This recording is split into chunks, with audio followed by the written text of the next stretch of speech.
Guys, mga napier grass, nag-wild na siya. Ito na ang project natin, gagawing fermented napier para sa native pigs. Dito ako sa medyo taas. Kita natin yung mga yerong yan, yun yung lagay ng pigs. Ayan kanilang tubig by gravity pupunta sa nipple drinker. So andun yung native pigs natin. Ito yung bahay dito. At ito ang ongoing project natin. Ito, paplant tayo dito ng mga banana. As you can see, meron ng mga ilan dito na tanim. Tinanim ko yan paunti-unti, no? Pero sa dami niyan, saka weekend lang ako nandito, hindi ko matapos-tapos. Kaya may kinausap akong mga kababata ko at mga kasama niya, kukuha at magtatanim sila dito. So guys, ayan, medyo madami, oh. Siguro pupunan natin yung isang malit na drum dito for the meantime. Ang ating equipment, isang sako, tabas sa amin yan eh, botas, gloves. Okay, manguha muna ako. Yan, medyo malamig ngayon, December, January pala, January 8, January 9, sorry. Yan, mangunguha muna ako. Tapos video natin ulit pagka nagte-chop na, tsaka pagtimpla ng silage. Okay, ang silage natin medyo masarap, may molasses, unlike sa mga usual almost walang molasses yung ginagawa ng iba. Medyo juicy ang ating native pigs, gusto nila medyo masarap. Pag yung banana trunk lang, hindi nila kinakain lahat. Pero pag tinitimplan ko ng darak saka grower feeds, ayan, ubos. Yung brown doon na tubig, man-made lake yan. May lake dito sa baan ng piggery natin. Tapos slope yan, no?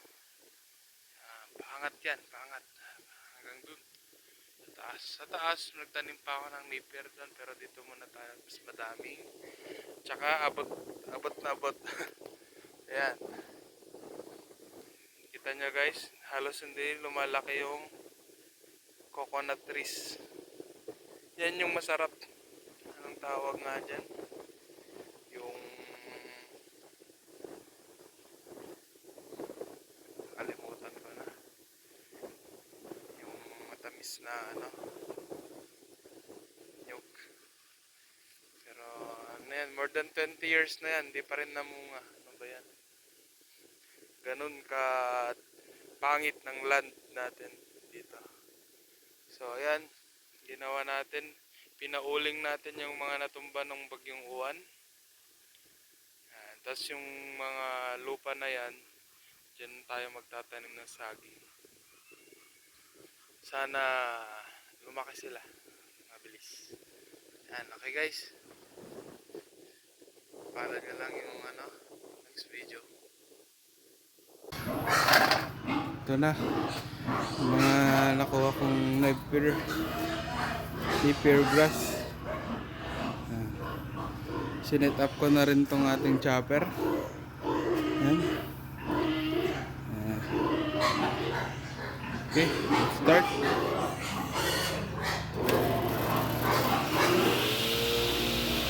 Sample muna natin tong tangkay na yan.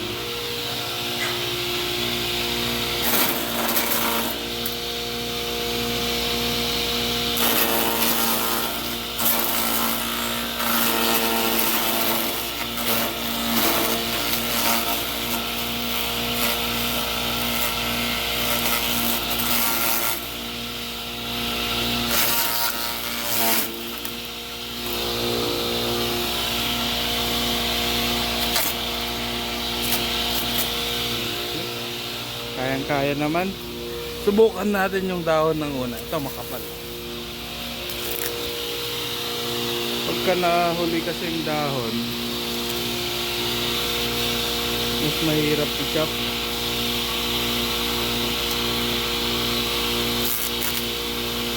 Bagal lang yan kasi hawak-hawak yung cellphone.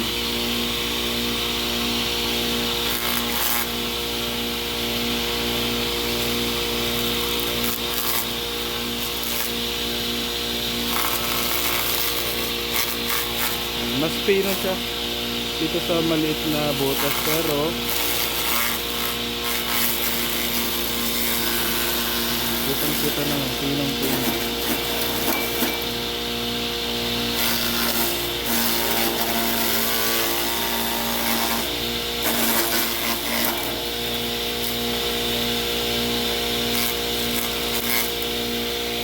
Okay, chop ko muna lahat to, tapos tignan natin mamaya sa pagtimpla ng silage.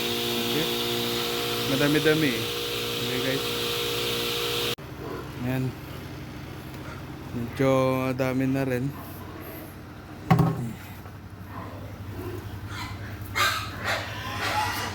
Madami pa. Puno na rin kasi yung ano natin. Lagay natin dito.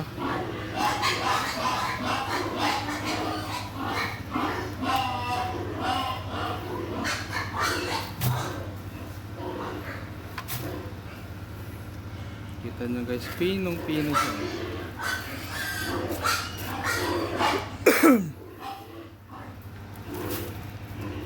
Mukhang mapupuno natin itong drum. 47 liters na ito yung pinaglalagyan ng chlorine.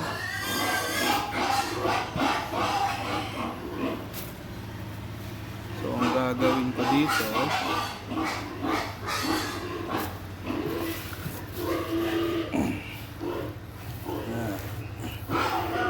so compress natin.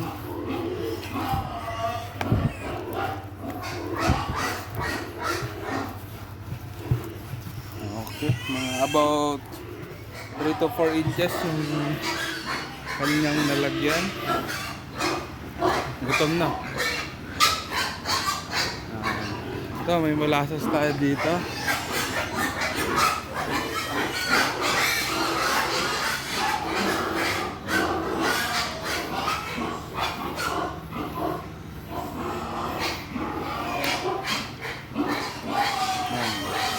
Ito ang problema. Hindi ko alam paano hawakan.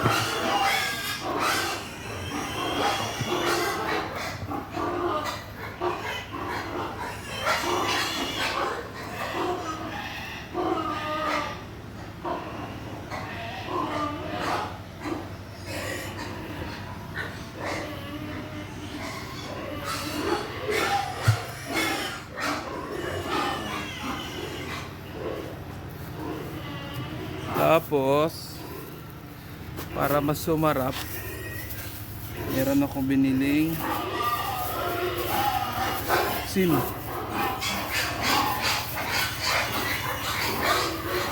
Kailangan din kasi ng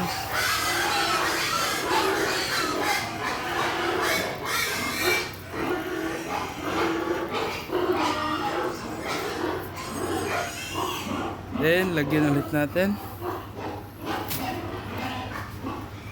Lagyan natin ng paulit-ulit hanggang mapuno.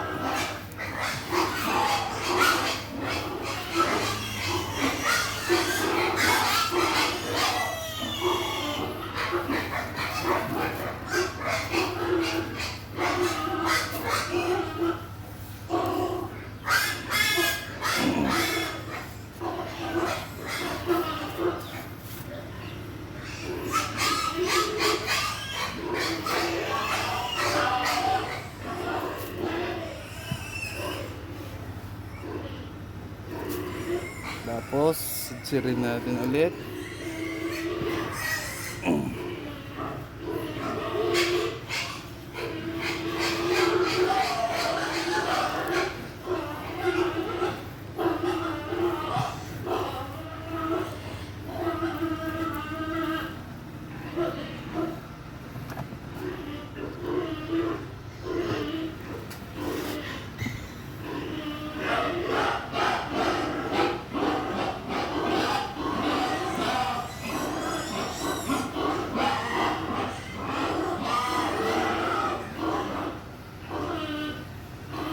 Iba ang timpla ng saha ng saging sa Napier.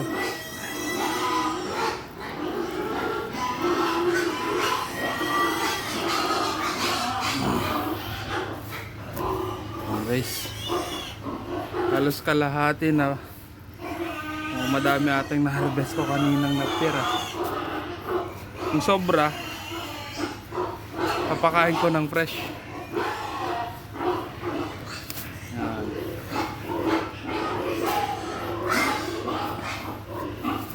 Dahil paubos na yung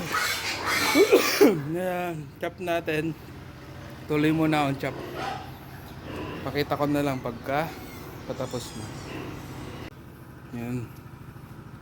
Ubos na, halos. Ito, halos puno na rin. Lagyan na natin tong natitirang Napier.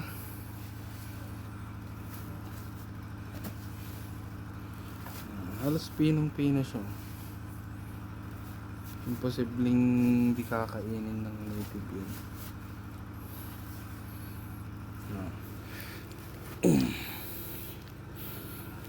Natin ng konting push.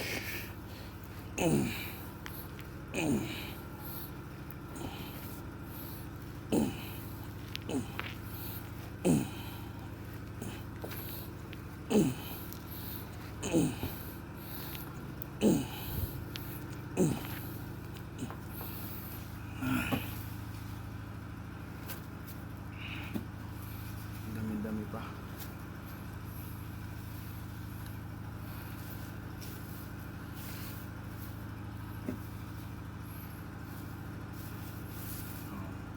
Isang daan muna ng molasses.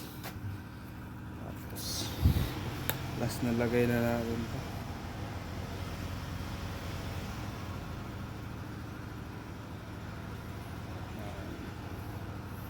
Konting molasses.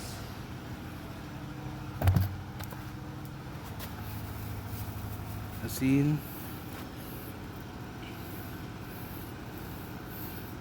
Feeling ko pati kambing daw. Kambing baka nakainin ta.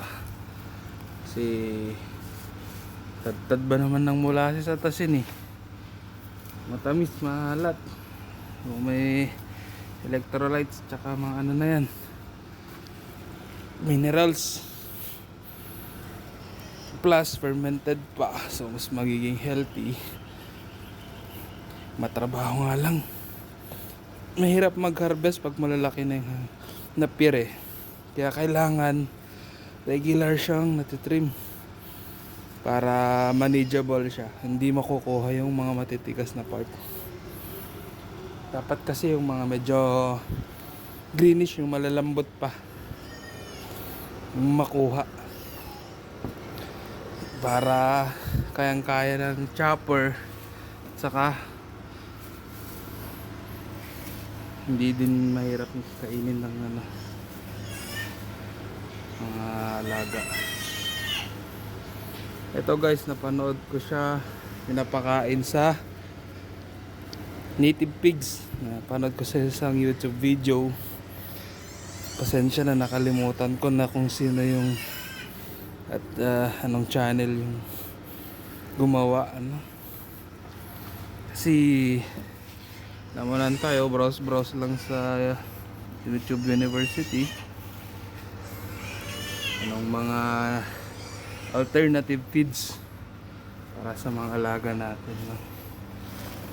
Dati na ano ko na yung Madre de Agua. Yun, na pang fresh lang yun. Mahirap nang i-ferment yun, no? Kasi masyado ng pino yun pagka, at least itong Napier, yung trunk niya eh medyo malaman, yung dahon kasi manipis eh. So lagay lang ng lagay.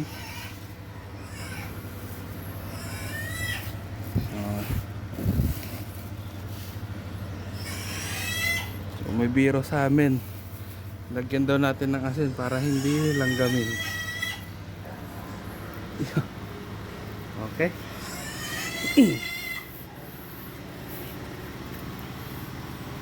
Ano ba yan? Nalagay tayong buo. Natapon tuloy yung ibang asin.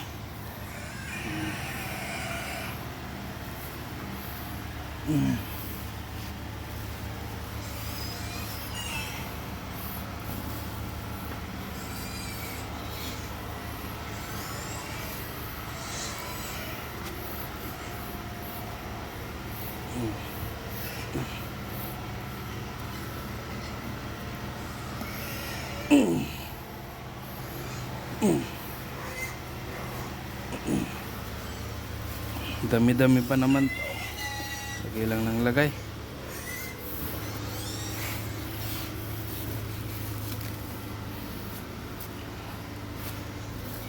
Mahirap palang nagbi-video nang naggagawa nito.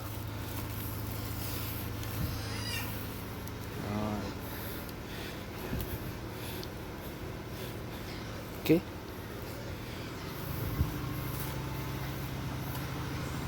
Busog na yung mga hybrid natin.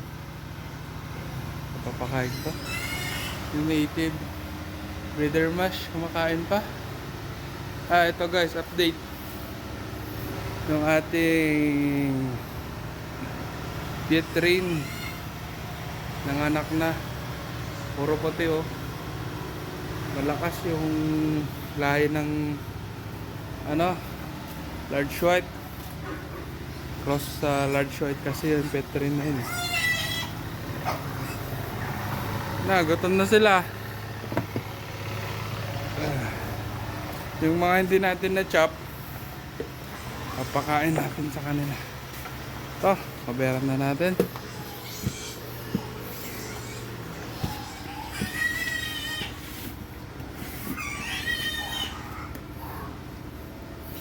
Yeah.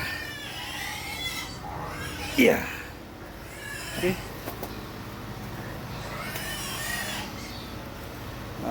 47 liters. Ito naman, dahil dami tayong sobra, pakain natin sa kanila. Pero dun sa labas kasi pagka dito magagalitan tayo ng tatay ko. Ito lang tayo pakain sa labas kasi hindi siya pupunta sa septic tank. Dyan lang oh. Yun na guys. Gutom ng mga alaga namin. Hello. Ito, merenda mo na.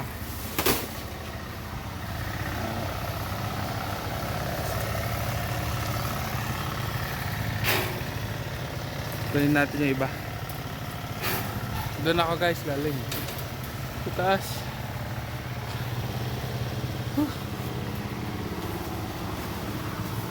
Yung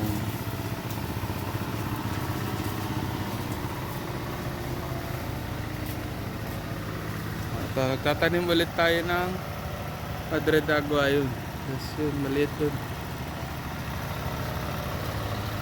Okay. Maingay ngayon kasi time na para mag-arado. Papatanim na naman ng mga sakahan. Yung sa amin kasi kapapa lang papatanim lang. Papatubo pa ng binhi. Yung aming bukirin, yun, yung may konting tubig, punta dun, may mga nyog. Ito sa lolo ko tayo, ito sa baba namin.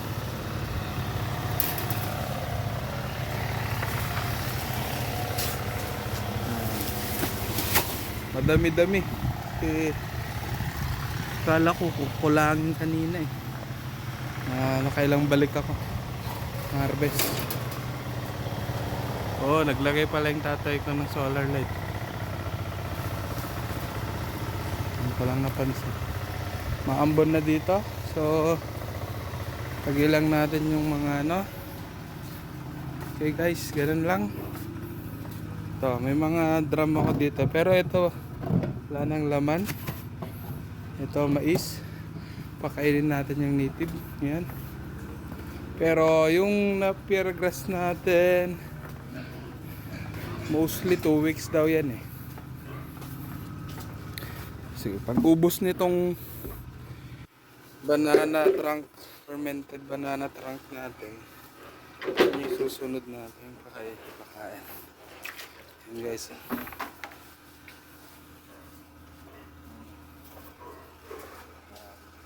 Daming mais no. Tatay ko yun ang lagay. Next video, banana trunk fermented naman para sa mga nagnanais makatipid. Okay? Piling sulyap. Say hi guys. Bye.